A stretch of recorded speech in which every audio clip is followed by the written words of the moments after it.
All right, I think we got the microphone situation sorted out. Let's see here.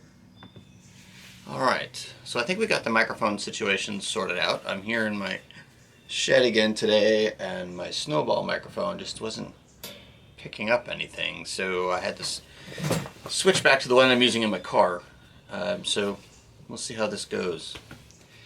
Today, I'm going to take a little bit of a change. I want to talk about something that really cool that we were able to do day before yesterday. So on Sunday night, I was just kind of looking through my Instagram feed, and there was a post from a photographer who specializes in Formula One racing. His name is Jamie Price, and he had posted a picture of a bunch of Lamborghinis in a parking lot, and it said something about being in Lake Placid, and then something about tomorrow, Vermont. And I was like, what? And so I sent him a message, a DM on Instagram, and not at all expecting any kind of response, because why would he? Right? It's just me. And he responded right away and said that he wasn't sure, but they're going to be in Vermont tomorrow, which effectively would have been Monday in the afternoon. And so I did a little internet digging and found out that he was a photographer for an event called the Lamborghini Giro, I don't know, Giro 25. And it's an event exclusive to Lamborghini owners and drivers. And they were starting in Lake Placid, New York, and they were going to end up in Kennebunk, Maine. And they're going to be taking scenic routes the whole way rather than highway routes. And they were going to be due to arrive in Woodstock, Vermont, which is about 10 miles away from my house on Monday afternoon. So I worked it out with Bryce that he was going to get coverage for his work shift. I was unable to get coverage for mine, so we thought, well, we're just going to go. And if I have to go to work, then I have to go to work, but we're going to give this a try. So that's what we did, and it was amazing. We found it was easy to find. They're going to be at Woodstock Inn. We're familiar with the area, so we were able to ask one of the officials from Lamborghini what route they were going to be taking to come into town. And we were able to position ourselves to catch. Timing was just very lucky that we were able to get there in time. But they came across what is on my camera. Oh, it's the microphone. It's moving right there. Anyway, we were able to get to the spot in town where they were going to be coming across a historic covered bridge, and so the two of us plus just a couple other people, probably family members or other people who just happen to be in the know, were there and got pictures of these. I want to say it's more than 20. I haven't counted the pictures yet, but I want to say there are 20 or so Lamborghinis. It was amazing. I've never seen that many cool cars in that small space in that amount of time. And then they kind of caused a bit of a traffic jam as they moved around. There's a one-way road right in the middle of town that goes around the green, and the hotel or inn or resort that they were staying at was on the exact opposite side. So they had to go halfway around the circle to get to where they were going. And when they did that, it caused a big traffic jam, which was fantastic because then everybody got to stop and see, and gave Bryce and I time to walk from the covered bridge across the green over to the inn, and then take some pictures there as they were pulling in and as they were parked and as they were all lined up, and got to chat with some of the people who were driving. It was just so cool. It was just so cool. And then after the drivers all got out, then the valets and representatives from Lamborghini moved them all into the parking garage, which is underneath the building.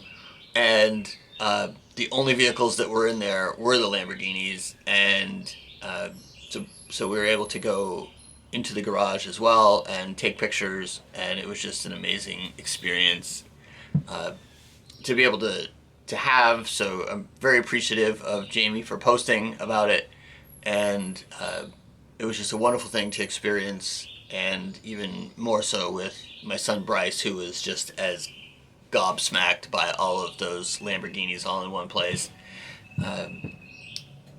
I have two favorites. The Countach, however you say it, I don't know.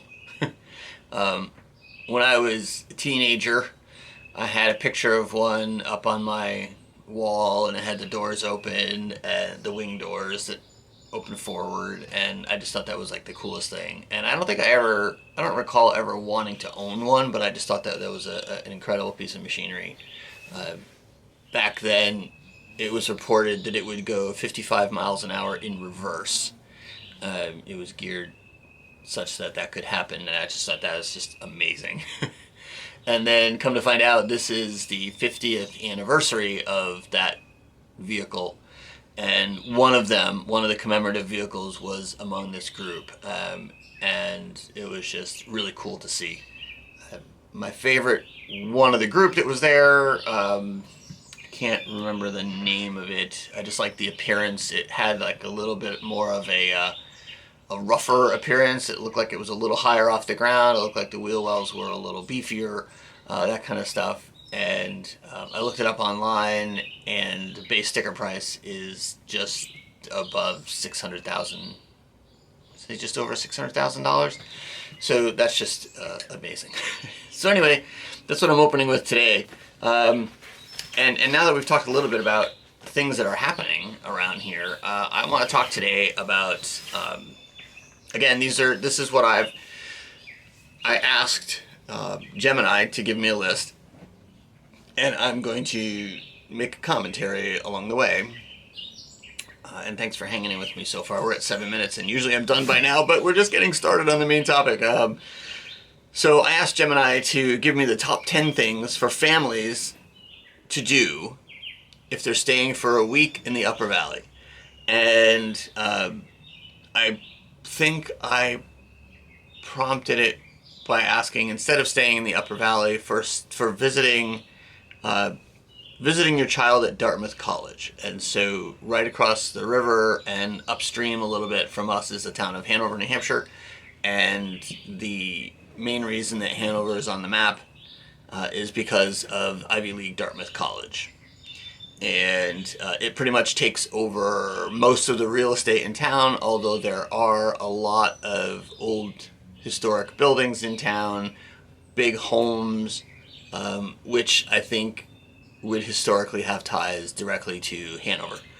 To Dartmouth College. So even though there may be some people who come on here and say that Hanover is a jewel in its own right, I think if suddenly Dartmouth College were to vacate, there wouldn't be much reason to come to Hanover.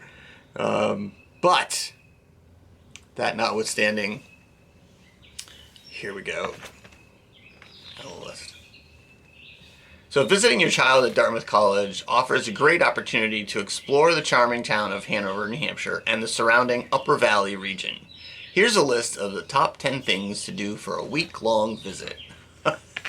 It's me almost mocking the AI voice that talks about this. Okay, number 1.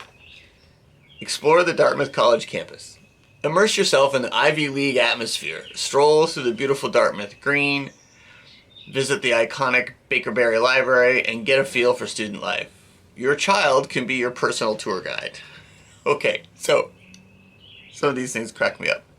Stroll through the beautiful Dartmouth Green.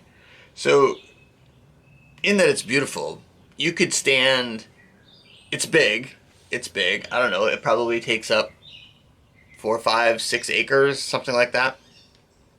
There's one-way vehicle traffic that can go around it, similar to Woodstock.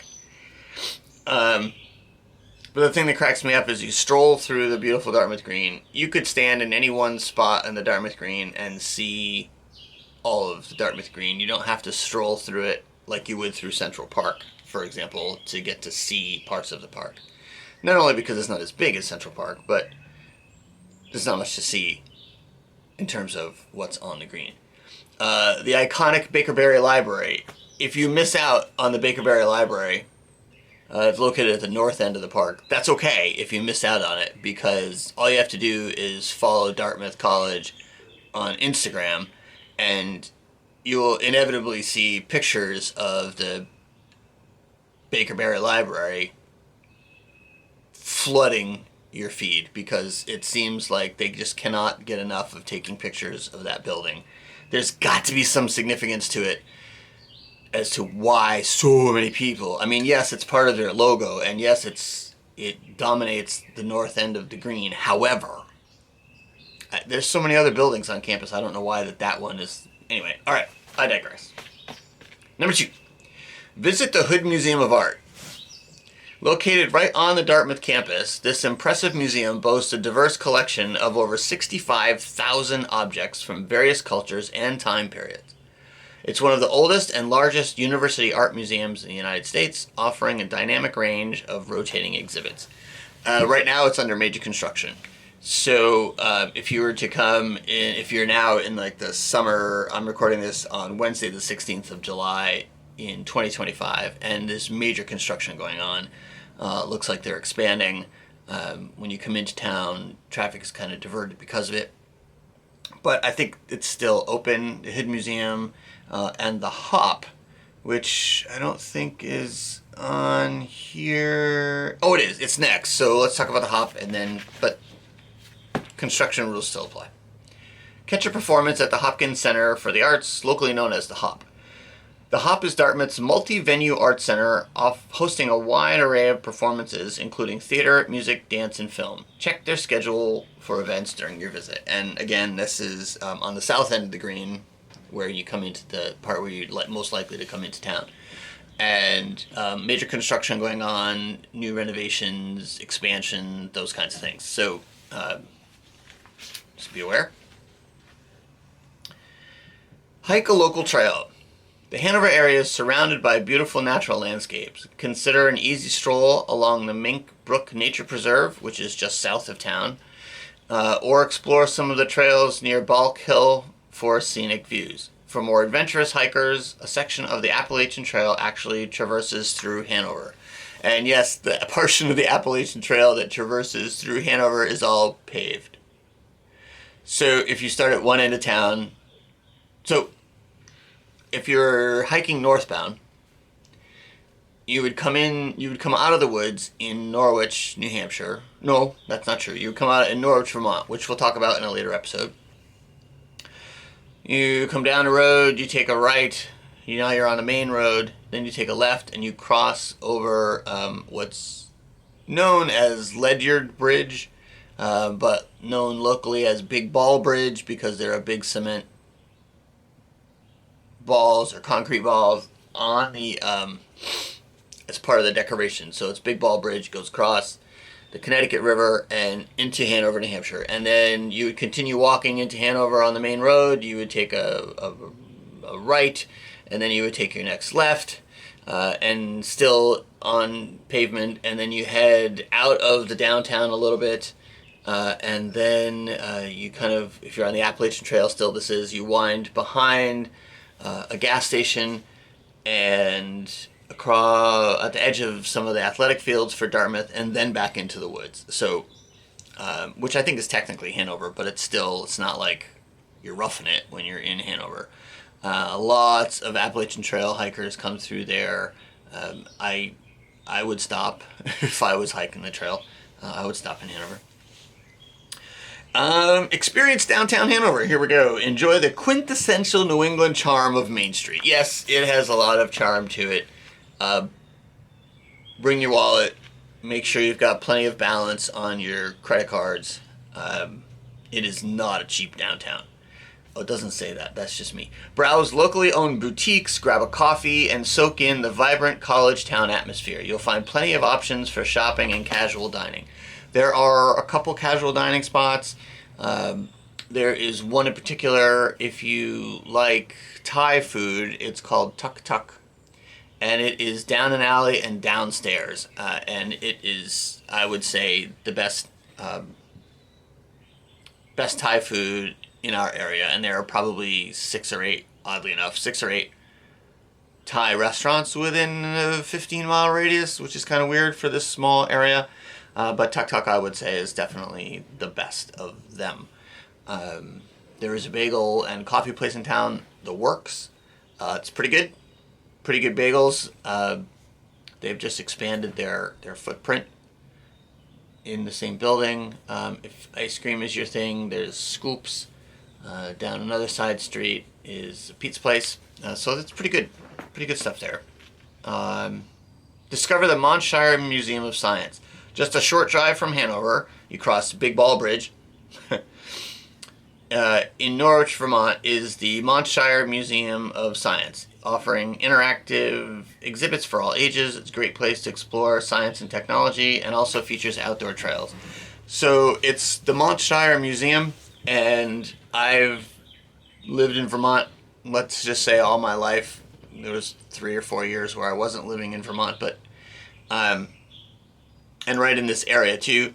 And I've known about the Montshire Museum. I've been to the Montshire Museum countless times. I've run countless hours on those trails that I just mentioned, and I never realized or never knew why it's called the Montshire Museum until our son Bryce, when he was in probably 3rd grade, said, we were driving by it, and he said, "Do you know why it's called the Montshire Museum?" And we were like, "No," I was expecting a joke. And he said, "It's because it's part of Vermont and New Hampshire, so it's called the Montshire Museum." And I was mind blown. It was crazy. There are trails there. One of the things, and an outdoor kind of play and explore area with water features and acoustic things, which are kind of cool, actually. A lot of the local elementary schools go there for like a field day at the end of the school year. And one of the things that I really like about it is they have a map of the solar system that's to scale. So at the museum itself, there's a sun, and the sun is, I'm trying to remember, but I think the sun is like a 6-foot diameter sun, something like that.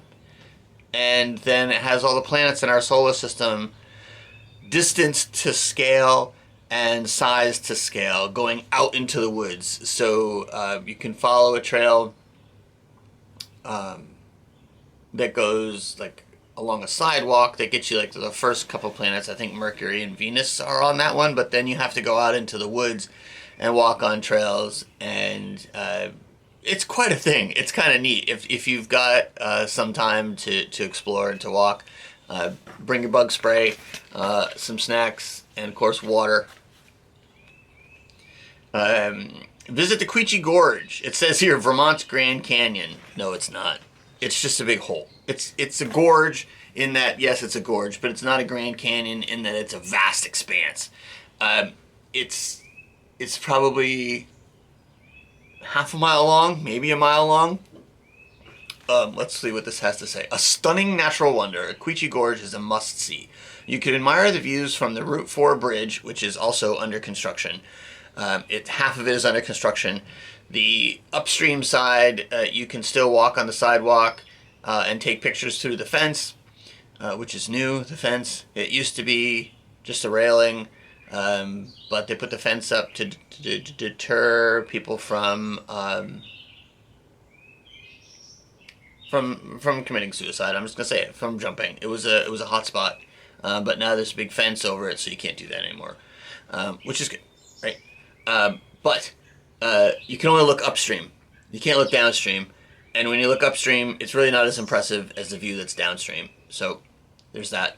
While in Quechee, you can also explore Quechee Gorge Village and its antique shops and local crafts, or visit Simon Pierce for beautiful glass blowing demonstrations. And that's true. Simon Pierce is there. Really nice glass work if you're into that type of thing. Also bring your credit cards, or have plenty of room on your debit cards. It's very expensive stuff. It's really cool stuff though. And then they also have people who are actually blowing glass and making things during the day, so you can go down inside and watch that happen. I think it's really cool. Kind of mesmerizing in its own way. Number 9, step back in time at Billings Farm and Museum. Located in Woodstock, Vermont, which we had talked about earlier in the podcast. A short drive from Hanover. It's probably 15, 20 miles from Hanover, maybe. Um, is a working dairy farm and a museum of Vermont's natural heritage. They often have special events and demonstrations offering a glimpse into agricultural life. So Billings Farm and Museum is the only national park in the state of Vermont, and it is also, in Vermont is also, I believe, the only state with only one national park, and it's Billings Farm. And that's kind of cool. If you're from the city, if you're a city kid, it's kind of cool to go there because it's pretty true to life, and in terms of what it used to be like. Lots of animals and livestock and things to do, especially for little kids and stuff. I think it's kind of cool.